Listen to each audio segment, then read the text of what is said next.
चलिए, तो सभी का स्वागत है कक्षा 10। चैप्टर का नाम है, क्या नाम है? अध्याय नंबर 5, चैप्टर नंबर 5, समांतर श्रेणी। ठीक है, समांतर श्रेणियाँ। समांतर श्रेणी का मतलब समझने के पहले एक उदाहरण देखो बेटा। समांतर श्रेणियाँ, एक उदाहरण मैं आपके सामने देख रहा हूँ। ये परिस्थिति देखो। आकाश अपने पुत्र की गुल्लक में 1000 रुपये डालता है जब वह 1 वर्ष का हो जाता है। तो पहले साल आकाश ने अपने बेटे की गुल्लक में कितना पैसा डाला? और फिर उसके अगले जन्मदिन में प्रत्येक वर्ष 100 रुपये की वृद्धि करता जाता है। मतलब जब उसका अगला जन्मदिन आता है तो वो कितने रुपए डालता है? और फिर जब अगला जन्मदिन आया कितने रुपए? और फिर अगला जन्मदिन आया कितने रुपए? इस तरीके से आप देख रहे हैं कि आकाश ने हर अगले नंबर में पिछले नंबर से 100 की वृद्धि करी है कि नहीं करी है? अब यदि इसी नंबर को मैं लिखूं इस तरीके से, 1000, 1000 के बाद क्या? 1100, 1100 के बाद 1200 के बाद,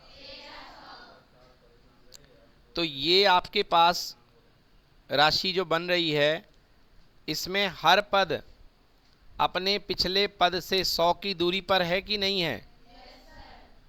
तो ऐसी श्रेणी को बोलते हैं समांतर श्रेणी। क्या बोलते हैं? जिसमें हर अगला पद अपने पिछले पद से एक निश्चित दूरी बना के चले। समझ में आया?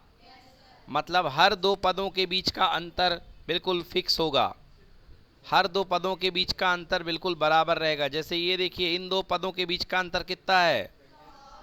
इन दोनों के बीच का अंतर कितना है? इन दोनों के बीच का अंतर कितना है? सो हर बार अंतर समान है कि नहीं है? तो समान अंतर को बोलते हैं सर्वांतर। क्या बोलते हैं? तो सर्वांतर यहाँ पे कितना निकलेगा? और निकालने का तरीका सर्वांतर का होता है, बोलो, अगला पद माइनस पिछला पद। समझ में आया? आगे वाले में से पीछे वाले को माइनस करोगे तो आएगा सर्वांतर। क्या आएगा? क्लियर है? ये बन गई आपकी समांतर श्रेणी। अब आइए देखिए अगली समांतर श्रेणी।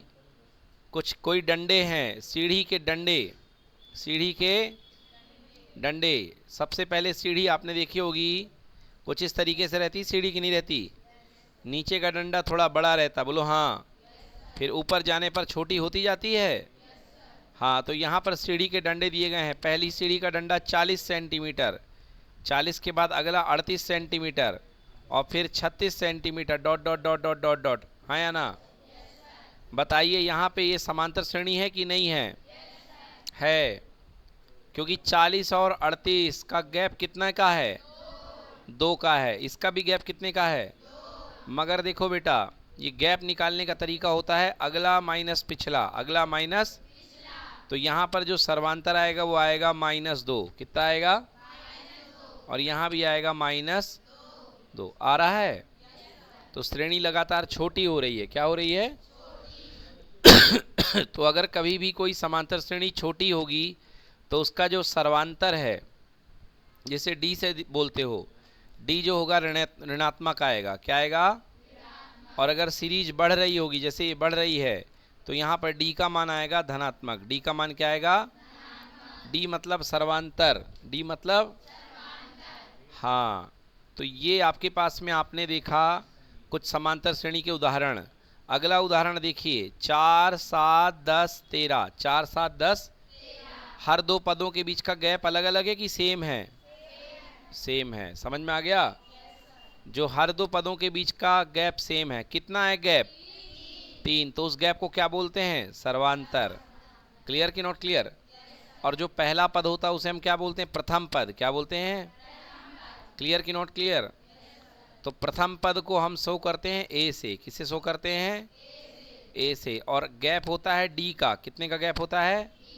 तो अगर पहला पद ए है और गैप डी है, तो अगला पद क्या होगा? ए प्लस, फिर इसमें डी जुड़ जाएगा, तो अगला पद क्या होगा? ए प्लस 2d, फिर से डी जुड़ जाएगा तो अगला पद क्या होगा, और फिर से डी जुड़ जाएगा, तो अगला पद क्या होगा, ए प्लस।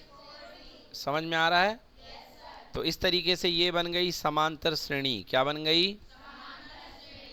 क्लियर हुआ? समांतर श्रेणी का जो प्रथम पद है, प्रथम जिसे A1 है, उसे हम लेते हैं A से। किससे लेते हैं? A से। अब बताओ, अगर प्रथम पद A है तो द्वितीय पद A2 क्या होगा? A plus D. क्या होगा? ये देखो, पहला पद A है, अगला पद क्या होगा? A plus. A3 क्या होगा? A प्लस, क्योंकि D और जोड़ दिया तो A प्लस। A4 क्या होगा? A plus. A5 क्या होगा? A plus 4D। A6 क्या होगा? A plus. हाँ, तो देखो, जिस पद की आप बात कर रहे हो, दूसरे की बात करते हो तो D का कोफिशिएंट, D का गुणांक 1 है। तीसरे की बात करते हो तो D का गुणांक 2 है। चौथे की बात करते हो तो D का गुणांक। तो यदि मैं तुमसे बोलूँगा A25, तो बताओ A प्लस D का गुणांक कितना होगा? 24 होगा। मैं तुमसे बोलूँगा A30, तो A प्लस कितना निकलेगा? 29D। हाँ या ना? अगर मैं बोलूँगा A कोई भी नंबर N, तो बताओ गुणांक क्या होगा? N होगा या N-1 होगा? A प्लस N-1 इंटू, ये बन गया पहला फॉर्मूला समांतर श्रेणी का nवां पद। समांतर श्रेणी का कौन सा पद? nवां पद। nवां यानी कोई भी नंबर का पद। लिखो फॉर्मूला। an बराबर A plus N-1 into D. समांतर श्रेणी का nवां पद। यहाँ पे A क्या है? A है प्रथम पद। A क्या है? प्रथम पद। D क्या है? सर्वांतर। D क्या है? सर्वांतर, मतलब दूसरा पद माइनस पहला पद, है ना? या अगला माइनस पिछला।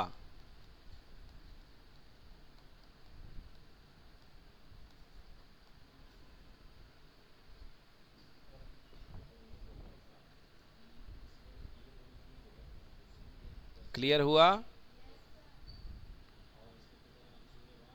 कि नहीं हुआ?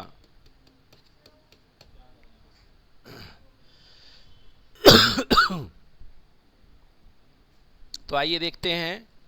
हाँ, तो किसी समांतर श्रेणी का सर्वांतर धनात्मक भी हो सकता है, ऋणात्मक भी हो सकता है और शून्य भी हो सकता है। धनात्मक होगा तो श्रेणी बढ़ती जाएगी, ऋणात्मक होगा तो श्रेणी घटती जाएगी, और शून्य होगा तो वही की वही रहेगी। चलिए, व्यापक समांतर श्रेणी बोलो। पहला पद क्या सिखाया? A। दूसरा क्या? A plus D. तीसरा? चौथा पद? ठीक है। ऐसी समांतर श्रेणी जिसमें पदों की संख्या सीमित होती है उसको बोलते हैं परिमित समांतर श्रेणी। क्या बोलते हैं? और जिसमें पदों की संख्या असीमित होती है उसे क्या कहते हैं? जोर से बोलो, क्या कहते हैं? और जिसमें पदों की संख्या सीमित होती है क्या कहते हैं? और जिसमें असीमित होती है क्या कहते हैं? चलिए, उदाहरण नंबर 1 करते हैं। श्रेणी का प्रथम पद और सर्वांतर बताइए। बोलिए, प्रथम पद दिख रहा कि नहीं दिख रहा? क्या है प्रथम पद? 3/। अब सर्वांतर निकालने के लिए सर्वांतर का कैसे दिखाते हैं? डी। बोलो, डी बराबर A2 माइनस A1। A2 क्या है? वो 1/2। A1 क्या है? 3/2। एलसीएम कितना आएगा? 2। ऊपर बचेगा 1 माइनस 3, माइनस 2/2 बराबर कितना हो गया? माइनस माइनस का। समझ में आ गया? नोट करिए। चलिए, अगला देखिए। अगला समांतर श्रेणी का nवां पद। कौन सा पद? हाँ, nवां पद मैंने अभी अभी आपको बताया। देखिए, पहला पद क्या होता है? A। क्या होता है पहला पद? दूसरा पद क्या होता है? तीसरा पद क्या होता है? चौथा पद क्या होता है? तो जो पद आप बोल रहे हैं उससे एक कम मिलता है, तो nवां क्या होगा?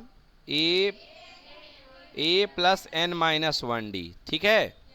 तो लिखिए समांतर श्रेणी का nवां पद ए एन बराबर A plus N minus one D. ठीक है,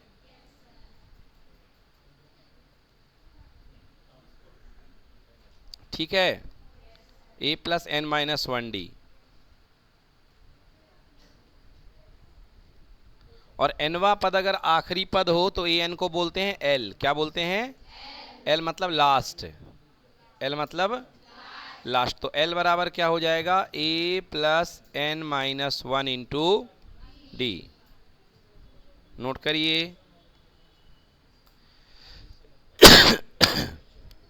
ठीक है, चलिए अगला सवाल करते हैं। कह रहा है श्रेणी 3, 8, 13, 18 का 10वां पद ज्ञात करना है।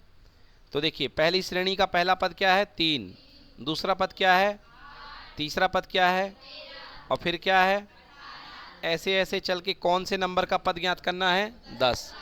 मतलब जो रोल नंबर 10 है, n बराबर 10। n बराबर, यहाँ पे कौन बैठा हुआ है ना? देखो पहले पद की जगह कौन बैठा है? 3। दूसरे पद की जगह कौन बैठा है? 8। तो फर्स्ट पद पहला a बराबर कितना हो गया? 3। और d बराबर होता है दूसरा पद माइनस पहला पद। हाँ है ना? तो दूसरा पद है 8 और 8 माइनस 3। बोलो d का मान कितना आ गया? मतलब इस श्रेणी में 5 5 का गैप है। कितने का गैप है? और आपको बताना है कि 10वें नंबर की पोजीशन पे कौन बैठा होगा। समझ गए ना? जैसे तुम्हारी कक्षा में रोल नंबर 1 टीचर बोलता है रोल नंबर 1, तो कोई बच्चा बोलता है यस सर। हाँ है ना? फिर रोल नंबर 2 बोलता है तो उसकी जगह दूसरा बच्चा बोलता है यस सर। तो ऐसे मैं बोलूँगा रोल नंबर 10, मतलब रोल नंबर 10 पे कौन बैठेगा उसका नाम बताना है ना? तो चलो, मतलब तुम्हें फॉर्मूला पता है, ए एन बराबर होता है A plus N minus one into D. तो कौन नंबर का पता करना है? 10वें नंबर का। बोलो ए का मान कितना है? 3। एन का मान पता है कितना? 10। कौन सा रोल नंबर? 10 माइनस का 1। और डी का मान कितना? 5। तो ए 10 बराबर 3 की जगह 3 रख दो, 10 में से 1 गया, कितना हुआ? और 9 गुणे 5 कितना? तो 45 आ रहा है। कुछ गड़बड़ी हो रही क्या? हाँ, डी का मान हमने यहाँ पे 5 लिया है, 3 और 8, और यहाँ पे गलती कर दी इसने। हाँ, तो हमारा सही है एकदम। डी का मान क्या होना चाहिए? देखो यहाँ पे डी का मान कितना आया था और इन्होंने क्या लिख दिया? हाँ, तो हमारी गलती नहीं है। ठीक है, 9 गुणे 5 45, और 45 और 3 कितना हो गया? 48। कितना हो गया? मतलब 10वें नंबर पे पद पे यहाँ कौन आएगा? 48 आएगा। आ गई बात समझ में? तो पहला आपने देखा कि आपको n दिया गया था। क्या दिया गया था? और आपने उस n पे जो बैठा हुआ था ए एन आपने निकाल लिया, 48 है। ठीक है ना? पहला सवाल आपने देखा, आपको रोल नंबर दिया गया और आपने बच्चे का नाम पता कर लिया कि उस रोल नंबर पे कौन बैठा है। अब दूसरा सवाल इसका उल्टा। दूसरा सवाल क्या है? देखिए, जैसे मैंने आपको दिया सवाल 3, 8, 13, 18, 3, 8, 13, 18 ये श्रेणी है। मैं बोलूँगा इसके कौन से नंबर के पद में 48 बैठा है। हाँ, तो अभी तो आपने जुगाड़ से बोल दिया कि अरे सर 10वें पे 48 आया था, बट अभी मान लो आपको 10 नहीं पता है। आपको निकालना है कि ये कौन से नंबर पे बैठा है, मतलब आपको इसका रोल नंबर निकालना है। हाँ है ना? तो पहले क्या था? पहले आपने n दिया था और आपने an पता किया कि नहीं किया? अब आपको मैं an दे रहा हूँ और क्या पता लगा रहा हूँ? n। तो देखो फॉर्मूला होता है an बराबर a plus N minus one into कितना? d। तो an मतलब nवां पद, लास्ट पद कितना दिया है? 48। और हमको पता करना है कौन से नंबर में बैठा है। हाँ, a का मान बोलो कितना? n का मान पता नहीं है। और d का मान कितना है यहाँ पे? 8 है कि 5 है? अरे d बराबर 8 माइनस 3, 5 तो होगा ना? चलो, तो 48, ये प्लस का 3 है, इसको यहाँ ले आओ, माइनस 3 हुआ। और n माइनस 1 गुणे में कितना? बोलो 48 में से 3 का कितना हुआ?